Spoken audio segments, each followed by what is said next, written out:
My next guest picked up a quick win last week at XFC 43. Of course, I'm talking about Kurt Holobaugh back here on the program. Kurt, how's it going, man? Hey, could be better. How did you feel competing in there, man? It had been a while since you were in the cage, May of 2019. You looked outstanding, and obviously the time off paid off. I felt great. I felt like I didn't miss a beat. I still felt like everything was organized like the UFC. It didn't feel any different. And even once I got in the ring, I seen everything super clear. And, went out there and got the victory. How difficult was it getting fights, especially with, because I've heard for a lot of like ex-UFC fighters, I know a lot of guys don't want to fight them for whatever reason. They're worried about losing or whatever. Did you find it challenging, even before you got this opportunity of trying to just get a fight? It was very challenging. That's basically the whole reason I was off so long. And then, with that and then the pandemic, every fighter that Brian Hamper threw at me, they all turned me down. Or I didn't hear back from them. So I'm like, man, I may never fight again if I can't find a fight or a promotion to fight in.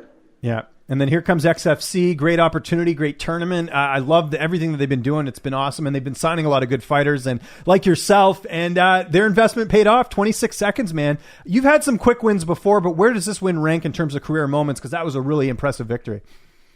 It's probably got to be one. It's up there. Probably number one, This was the relaunch of the XFC. And like what I keep telling everybody, I had all of my kids there to watch me fight live for the first time. So that was huge for me. This is the first time my kids got to sit in the stands and actually watch me fight live.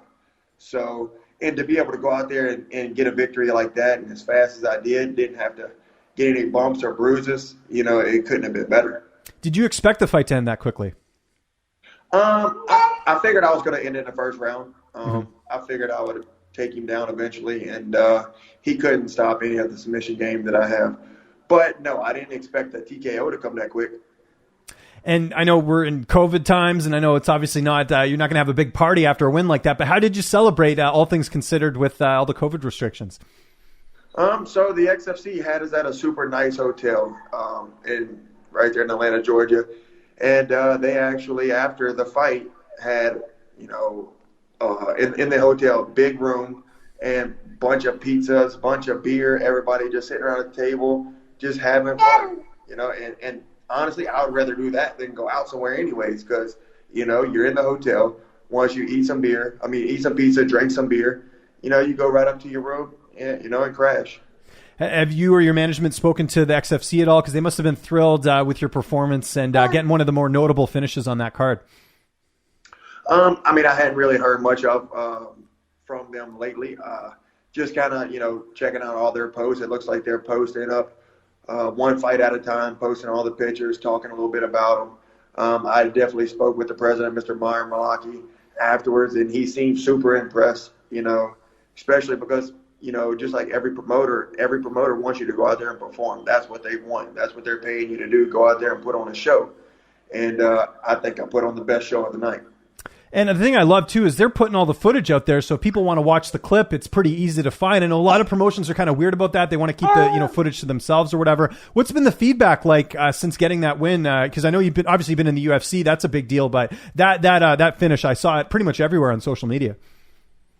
Yeah, the feedback's been great, and it reminds me a lot of my victory years ago against Lloyd Woodard. Yeah. That I ended in 14 seconds. Very, very much like that one, but still, like I said, this one tops that. This one's much bigger. Just being on the relaunch of the XFC, years back, the XFC was actually a really big promotion. You had a lot of guys come up through the XFC, and now they're relaunched and they're on NBC Sports. That's almost as good as it gets. Now, for people who might not know, what's next for you in the tournament in terms of the matchups? I was trying to remember who are you expected to fight next? Do you know that yet? So they got, it looks like it's going to be Scott Hudson, a guy from Canada. I think he's 12-6. Yeah. He won his fight on the same night over DeJohn Owens by a decision. Yeah.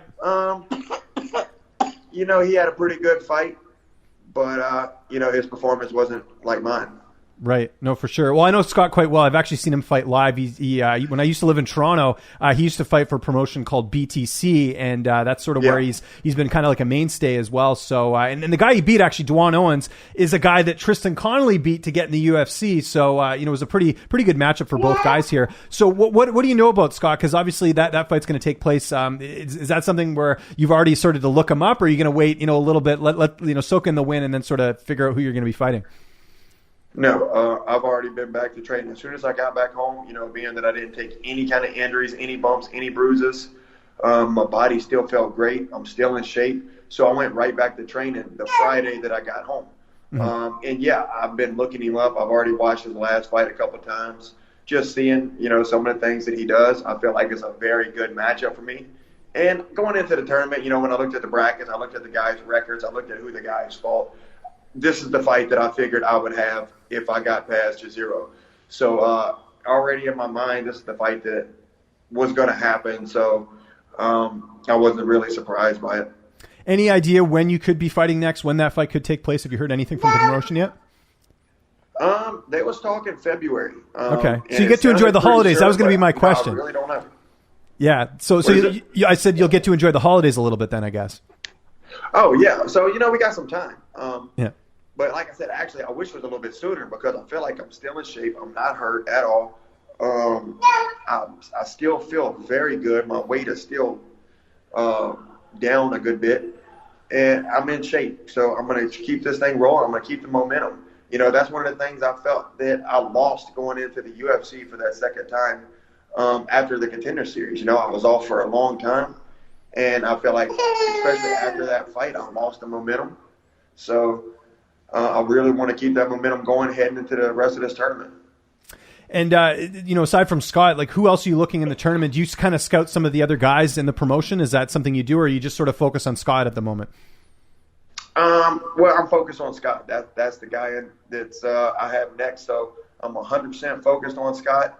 But, there is all the guys in the tournaments, and I'm sure all of us sized each other up. So, the other two guys on the other side of the bracket is going to be Kenny Cross and Tom O'Connor, I believe. Yeah, no, I know a lot of good talent out there, and a lot of Canadians as well. It's kind of Canada versus the U.S., which I think is cool from my perspective as a Canadian to kind of watch all that kind of unfold and everything.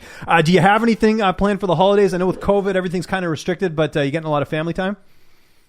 Just family time, Thanksgiving, that's always family time, and so is Christmas. So, I think we're going to have a very good Thanksgiving and Christmas this year, spending time with the family. And that's one of my favorite things to do. It's just spend time with the family, hang out at the house. And for people who might not remember, where are you training right now, and who are you getting to train with in terms of your camp? Because I know it's been a bit since you and I have done a last interview. I don't know if that's changed at all. So we got a big gym down here. It's actually broken into 30 gyms. So each one of our students basically got gyms in almost every city in South Louisiana. I have 2 gyms myself: Grace United, Team Ducal, Amite, and Franklinton. That's just 2 cities here in Amite. 2 cities here in Louisiana.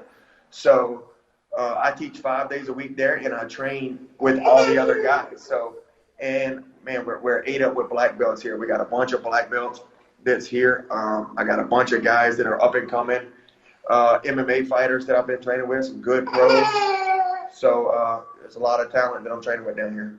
Excellent. Kurt, congratulations on the win. Looking forward to the next one. Hopefully it does come sooner rather than later, but we'll be keeping tabs on XFC. In the meantime, if you got anyone you want to thank, any sponsors, any social media, the floor is yours. Yeah, first, let me thank my teammates, man, because without my teammates helping me and preparing me for this fight, I wouldn't have been ready and I wouldn't have been in shape. My friends and family and my management, Sucker Punch Entertainment, Brian Butler, Brian Hamper, all of those guys, I couldn't do it without them. And all of my sponsors, K-Ray Construction, Black and Brew, Poorhouse, and Creole Tomato. Thank you guys.